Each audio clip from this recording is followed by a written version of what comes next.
ఈరోజు టాపిక్ ఏందబ్బా? ఇష్టం. ఏం లేదు, నచ్చిన పని చేయడం. ఏంటిది? నచ్చిన పని చేయడం. మరి నీకు నచ్చిన పని ఎందుకు నువ్వేం చేస్తున్నావు?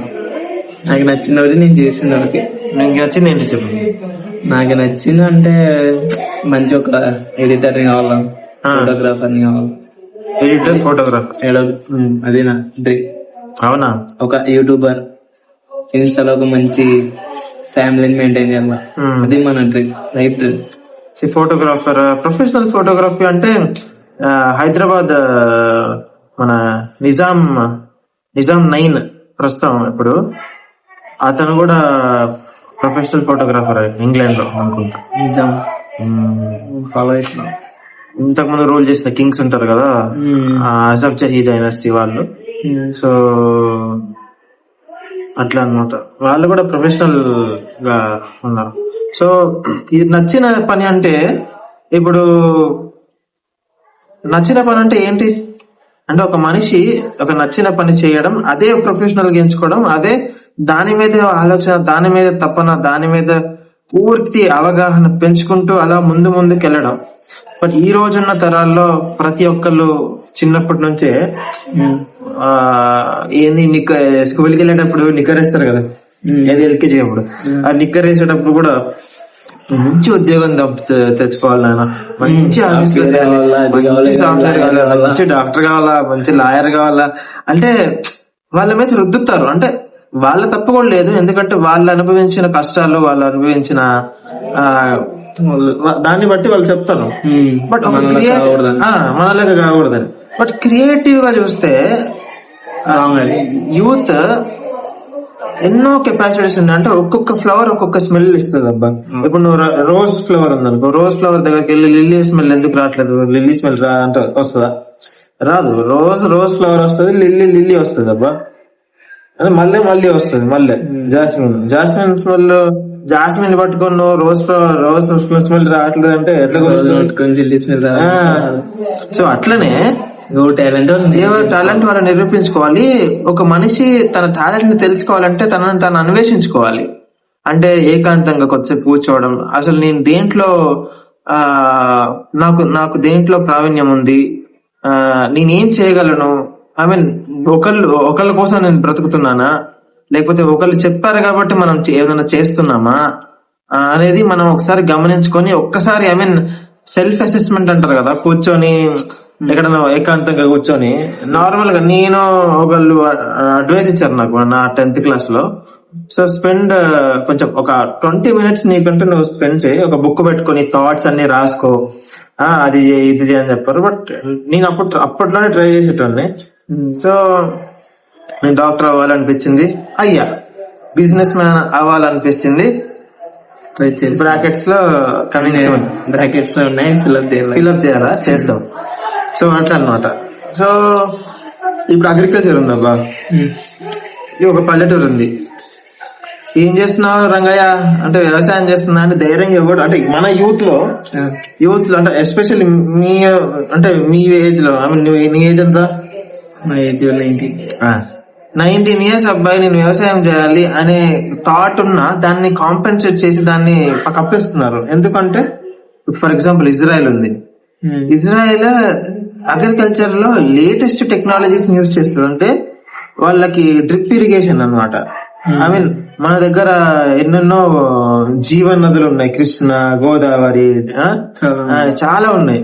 So bore water. సో మన పురాతన పద్ధతుల్లో ఇప్పటికీ చాలా రైతులు కూడా పాటిస్తున్నారు. కాకపోతే మనం కనుక లేటెస్ట్ టెక్నాలజీని యూజ్ చేసి అది మార్కెటింగ్ చేయగలిగితే, ఐ మీన్ ఎన్నో, it's not about what profession you do. అంటే ఒక వృత్తి వల్ల నీవు వాల్యూ రావడం అనేది నేను ఇండియాలోనే చూసాను అబ్బా. నిజంగా ఒక వృత్తి వల్ల, అది బాత్రూమ్ క్లీనర్ కానివ్వండి, లేకపోతే కార్ డ్రైవర్ కానివ్వండి, తమ వృత్తులలో వాళ్ళు గౌరవంగా ఉంటారు వాళ్ళు. అట్లా నేను చూసిన ఫారెన్ నేను దాదాపు ఒక 10-12 ఫారెన్ కంట్రీస్ వెళ్ళాను. మేజర్ టైం నేను యుక్రెయిన్ లో ఉన్నాను, at the same time Uzbekistan లో ఉన్నాను. సో అక్కడ నేను గమనించింది ఏంటంటే, అది ఓల్డ్ సోవియట్ యూనియన్ అనుకోవచ్చు. గమనించింది ఏంటంటే, వాళ్ళ ఏం పని చేసినా వాళ్ళ ఆత్మగౌరవం ఉంటారు. అదే మన ఇండియాలో ఆడ కప్పులు కడిగేటోడు, ఆడ బాత్రూమ్ కడిగేటోడు, ఐ మీన్ ఎక్కడో సంథింగ్. కాకపోతే యూత్ అది గ్రహించుకొని తమ ఇష్టమైన ప్రొఫెషన్ ని ముందుకు తీసుకెళ్లి చేస్తే ఎంతమంది సచిన్ టెండూల్కర్ అవుతారో, ఎంతమంది ధోనీలు అవుతారో, ఇంకెంతమంది ఏమవుతారో, ఫోటోగ్రాఫర్స్ అవుతారు, ఎంతమంది ఫోటోగ్రాఫర్స్ అవుతారు, ఎంతమంది బిజినెస్ మెన్ అవుతారు. బట్ ఆ థాట్ నుంచి రావాలి అంటే సంథింగ్ ఆ పాజిటివ్ థింకర్స్ అయి ఉండాలి. ఇప్పుడు చిన్నప్పటి నుంచి ఉద్యోగం తెచ్చుకొని ఫీడ్ చేసి ఇప్పుడు ఈ ఉద్యోగం తెచ్చుకున్న తర్వాత వాడిలో ఉన్న కెపాసిటీ ఒకటి, వాడి చేసేది ఒకటి. బట్ అదే నిజమైన లైఫ్ అని వాడు తెలుసుకోకుండా ముందుకెళ్ళిపోతే జీవితాలు అయిపోతున్న సందర్భాలు ఉన్నాయి. 90%, 10%. ఇప్పుడు వాడి పిల్లలు పుట్టిన తర్వాత ఎప్పుడన్నా ఒకసారి అటు వెళ్ళినప్పుడు అరే నా టాలెంట్ ఇది కదా అని తెలుసుకున్న తర్వాత ఏం లాభం? అంతే. ఇష్టపడిన పనిని ఇష్టంగా చేసి ముందుకు తీసుకెళ్ళండి. అట్ ద సేమ్ టైం కష్టంగా ఉన్న పనిని ఇష్టంగా చేయాలంటే అది కుదరదు. నేనైతే చేయను, ఒక్క రోజు కూడా చేయను అసలు. టిక్కొని అబ్బే అట్లా కష్టంగా ఉన్నా కూడా ఇష్టంగా చేస్తున్నాను అట్లా అనమాట. సో ఎన్నో ఐడియాస్ ఉన్నాయండి. అంటే I mean India is a big market. అది పాపులేషన్ కానివ్వండి, లేకపోతే మన దగ్గర ఉన్న రిసోర్సెస్ కానివ్వండి, ఎన్నెన్నో. కానీ అవి గనక యూటిలైజ్ చేసుకొని ఒక అవగాహన పెంచుకొని ముందుకెళ్ళి ఏదైనా బిజినెస్ కానివ్వండి, తను ఏదైనా ముందుకెళ్తే ఎన్నో మంచి లక్ష్యాలను మనం చేరుతాం అనేది నా ఉద్దేశం. అంతేనా? నీదేం పాయింట్? నాది ఇంకా ఉంది లైఫ్. నేనంటే అంత అనుకునేది చేసేసుకున్నావు. నాది అనుకున్నదా? జీవితం అనేది నిరంతరం ఒక జర్నీ. ప్రతిరోజు మనం మన సమాధి దగ్గరికి నడుచుకుంటూ వెళ్తున్నాం. నువ్వు నమ్ముతావు? నిజమే. Everyday you're stepping near to our tomb, to our grave. So ఏదైనా సాధించాలి.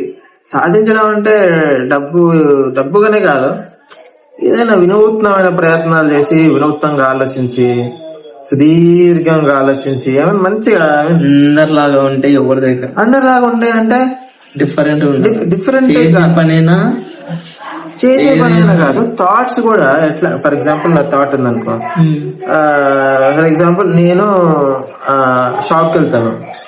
షాప్కి వెళ్ళిన తర్వాత చాలా మంది సరుకులు తెచ్చుకుంటాడు, వచ్చేస్తాడు, ఖాతా ఉన్నాడు, ఖాతాలో రాపించుకుంటాడు, డబ్బులు వేసుకుంటాడు, తర్వాత వాడి పని. బట్ నా ఆలోచన ఎట్లుంటది అంటే, ఈ షాప్ లో ఎట్లా వస్తుంది, రోజుకి ఎంత చేస్తున్నాడో గమనిస్తా ఉంటారు. ఎన్ని సరుకులు ఉన్నాయి, స్టాక్ ఉందా లేదా, ఎక్కడ కొంటాడు, అక్కడ నుంచి ఎక్కడ, ట్రాన్స్పోర్ట్ ఏంది, ఎంత ఖర్చు, అసలు ఫస్ట్ ఫార్మర్ ఎంత థాట్ చేస్తాను అనమాట. నేను ఇంకా నా మైండ్ ఎట్లుంటది అంటే ఇంతే. అట్లా చూద్దాం. ఏదో ఈరోజు సరదాగా మెట్ల దగ్గర కూర్చొని ఆ ట్రైపాడ్ కొత్తగా ట్రైపాడ్ ఏంటిది అది టెస్ట్ చేస్తూ ఏదో మాట్లాడుతున్నాం. ఇప్పుడు ఏదైనా సమాజానికి ఉపయోగపడుతుందని నేను అనుకుంటున్నాను. ఏమంటావు? విన్నోళ్ళకి కాదు, మళ్ళీ 8 minutes 50 seconds విన్నోళ్ళు మాత్రం కామెంట్స్ పెట్టండి అబ్బా. విన్నోళ్ళు మాత్రం కామెంట్స్ పెట్టండి. విన్నోళ్ళకి చాలా థ్యాంక్ యూ. బట్ ఏదైనా మెసేజ్ తీసుకుంటే అది మీకే యూస్ఫుల్. ఇట్లాంటి కంటెంట్ ఐ మీన్ ఎవరు ఈ మధ్య చెయ్యట్లేదు. సో ఒక వినూత్నమైన ప్రయత్నం. ఐ మీన్ 30 seconds ఆడికే మనం అసలు అని అది ఎప్పుడైపోతుంది అని మనం స్కిప్ చేస్తాము. బట్ మన అనుకున్న వాళ్ళు ఉంటారు, వాళ్ళనే వింటారు, పక్కా వింటారు. నాకు విని మీకు ఏ లైన్ అయితే మంచిగా అనిపించింది, ఏ లైన్ అయితే మంచిగా అనిపిస్తుందో అది కామెంట్ చేయండి అబ్బా. ఓకేనా? అప్పుడే విన్నట్టు. ఎస్. ఇంకా చూస్తే వినూత్నమైన ఆలోచనలు, మళ్ళీ నా యొక్క అభిప్రాయాలు, నా యొక్క లైక్ రాజ్యాంగ సంబంధమైన లేకపోతే ప్రభుత్వ ఆ, పథకాల మీద సంబంధమైన అవగాహన ఆ, క్రమంలో మాట్లాడే నా యొక్క థింకింగ్ ప్రాసెస్ లో వచ్చే ఒక మాటలు దీంట్లో నేను ఫీడ్ చేస్తా. సో అది కరెక్టా రాంగా అనేది విశ్లేషించుకొని మాట్లాడతాను. బట్ అది నా అభిప్రాయం. So we have right to speech. So మాట్లాడే హక్కు మనకుంది. మాట్లాడాలి, ప్రశ్నించాలి, మాట్లాడాలి, పోరాడుతూ ముందుకెళ్ళాలి. ఏదైనా ప్రశ్నించు. ఒక దేశాన్ని ఒక చెడ్డవాడి మౌనం కంటే ఒక మంచివాడి మౌనం ఈ దేశానికి ప్రమాదకరం.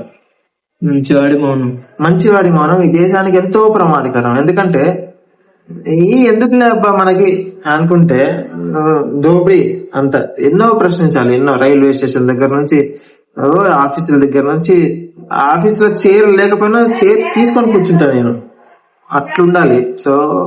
సో ఇన్ ఫ్యూచర్ లో మనం వీడియోస్ బరాబర్ బాజాబ్తా చేద్దాం.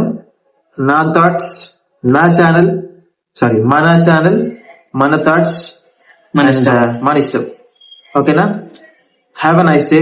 We are posting as usual. ఎట్లాంటి ఎడిటింగ్స్ లేవు, మొత్తం ఇట్లానే పోస్ట్. ఓకేనా? So thank you.